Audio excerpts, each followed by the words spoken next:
제139편 열두 사도 12. 가룟 유다. 나다니엘이 12번째 사도 가룟 유다를 골랐다.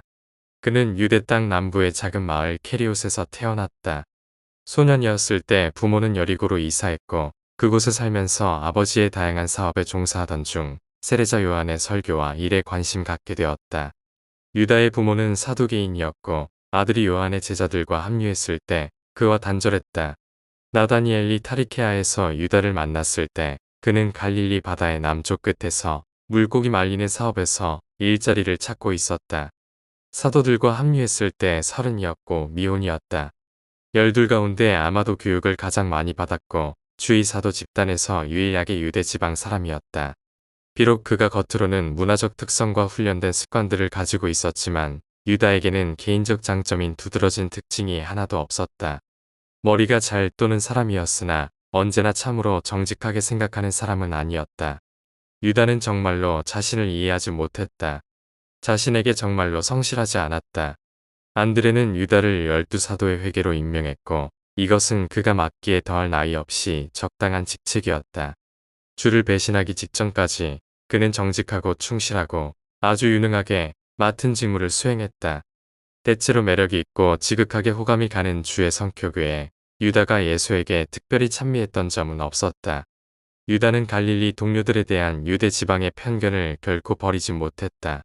그의 마인드에서 예수에 대한 많은 것을 비판하기도 했다. 11사도가 예수를 완전한 사람, 온통 사랑스럽고 만인 중에 가장 으뜸가는 분으로 여긴 반면 자만에 빠진 유대인은 그의 마음속에서 종종 주제넘게 비판했다. 그는 예수가 겁이 많고 다소 자신의 힘과 권위를 주장하는 것을 두려워한다고 정말로 생각했다. 유다는 유능한 사업가였다.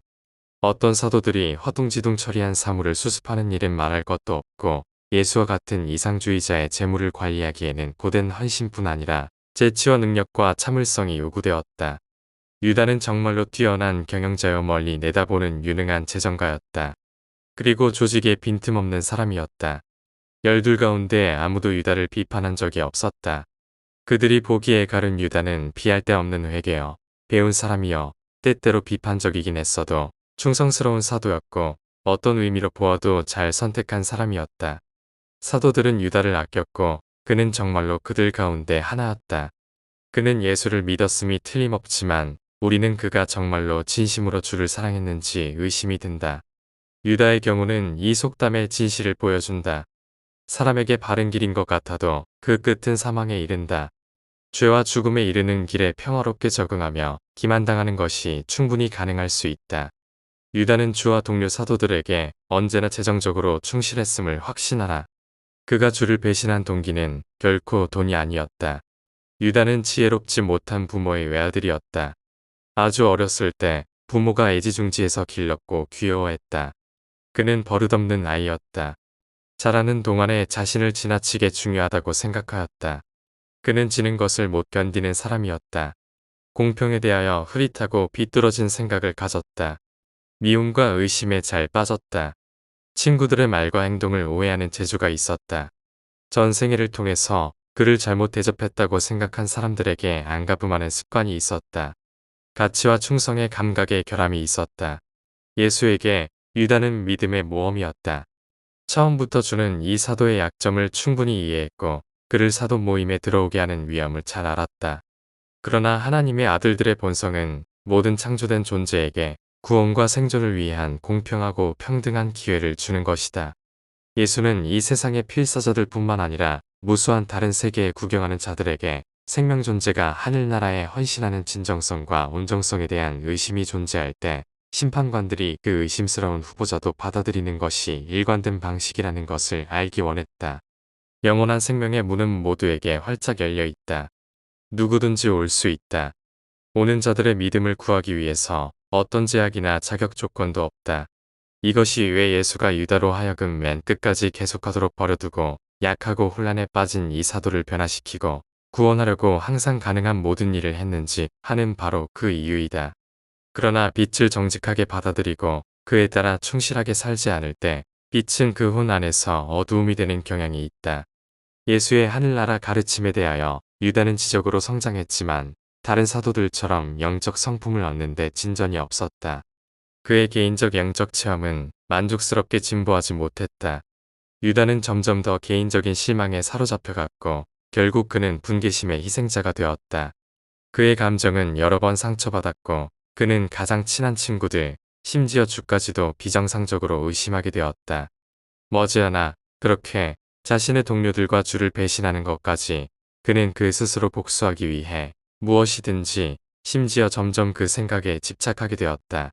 그러나 이러한 사악하고 위험한 생각들은 예수의 발 앞에서 감사하는 여인이 비싼 향유를 깨뜨린 날에야 비로소 확실한 모습을 갖추게 되었다. 유다에게는 그것이 낭비처럼 보였고 그의 공개적인 항의가 모두의 귀에 들리도록 예수에게 단호히 거절당했을 때 그는 너무 큰 충격을 받았다. 그 사건은 그가 평생 쌓아온 증오, 상처, 악의, 편견, 질투, 복수심을 모두 동원하는 계기가 되었고 그는 누구를 상대로 복수할 것인지도 모른 채 결심을 굳혔다. 그 사건에서 어쩌다 예수가 주요한 인물이었다는 바로 그 이유 때문에 그의 불행한 생애의 모든 더러운 연극에서 죄 없는 한 사람에게 자기 본성에 담긴 모든 낙을 집중시켰고 그 사건은 진보하는 빛의 나라로부터 그가 스스로 택한 어두움의 땅으로 건너간 것을 표시하였다. 주는 여러 번 사적으로나 공적으로 유다에게 잘못 가고 있다고 경고했지만 신성한 경고는 마음이 상한 인간의 본성을 다루는데 무용지물이었다. 예수는 유다가 잘못된 길을 택하는 것을 막기 위해 인간의 도덕적 자유와 일치하여 가능한 모든 일을 하였다. 마침내 큰 시험이 다가왔다. 원망의 아들은 실패했다. 그는 과장된 자기의 암시라는 자랑스럽고 복수심에 찬 마음에 굴복했고 순식간에 혼란과 절망과 타락으로 빠져들었다. 그러자 유다는 야비함 속에 빠져 그의 주님이자 주를 배반하려는 부끄러운 음모를 꾸몄고 그 사악한 계략을 재빨리 실행에 옮겼다. 분노로 싹이 튼 배반 계획이 진행되는 동안 그는 뉘우침과 부끄러움을 몇 순간 겪었다. 정신이 맑은 이 시간 동안 마음이 약해져서 자신의 지성에서 하나의 변명으로 예수가 아마도 능력을 발휘하여 마지막 순간에 자신을 구할지 모른다는 생각을 품었다. 더럽고 죄 많은 일이 모두 끝났을 때 오랫동안 품었던 복수 욕구를 채우려고 은화 32패, 친구 8기를 가벼이 여긴 이 변절한 필사자는 달려나가서 필사 존재의 현실을 도피하는 연극에서 마지막 행동을 저질렀다. 목숨을 끊었다. 11사도는 소름이 끼쳤고 아연실색했다. 예수는 배반자를 불쌍히 여길 뿐이었다. 세계들은 유다를 용서하는 것이 어렵다는 것을 알게 되었고 방대한 우주에 걸쳐서 그의 이름을 피하게 되었다.